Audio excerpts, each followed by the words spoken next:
information on the teens involved in a chase and violent crash ending at 20th and Delmar in downtown St. Louis last night. Investigators tell us 3 teens, ages 16, 17, and 18, were all taken into custody.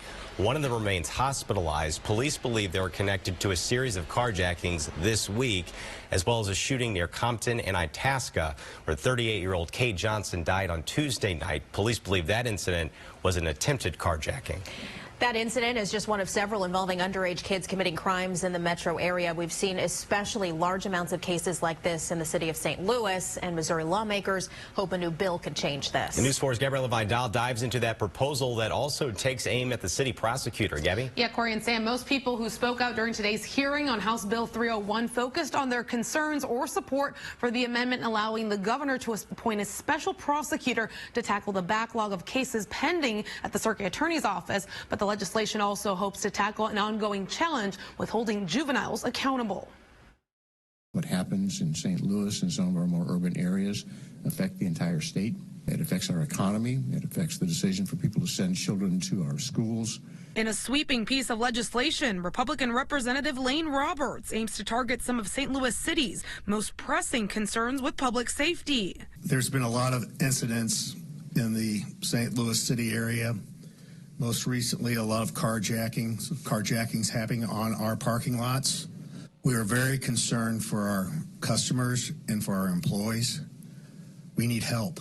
Well, I think everyone in St. Louis is worried about crime, and I think the state of Missouri is worried about crime. A lot of investors come to St. Louis, and if St. Louis gets a bad reputation, people leave. In House Bill 301, if a person knowingly possesses a firearm and is, quote, under 18 years of age or not accompanied by an adult 21 years or older, they could now be charged for unlawful possession, a Class D felony in Missouri. Well, this is great news because Missouri has been opposed to gun regulations, but now, after a crime wave, we're finally seeing some talk about stiffer penalties for, in this case, minors with firearms. Anders Walker is a law professor at St. Louis University and works downtown, just one of the areas seeing a rash of crimes involving armed juveniles. Well, juvenile courts are often given jurisdiction over minors, but states can carve out certain offenses where minors will be charged as adults. Murder. How about possession of a firearm?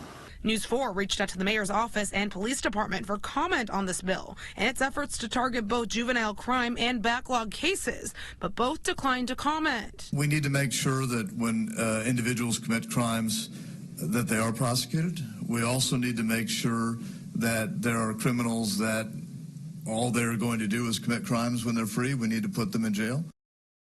And within the last few minutes, the circuit attorney's office sent us a statement regarding the call for a special prosecutor. They say, in part, HB 301 is a political gesture based entirely on unfounded premises.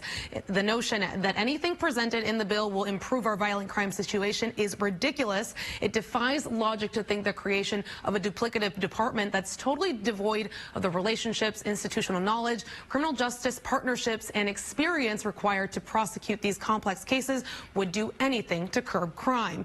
Gardner's office adds that addressing causes of violent crime is an urgent priority and should be a focus for the entire region. Gabriela Vidal, News 4. Gabby, thank you.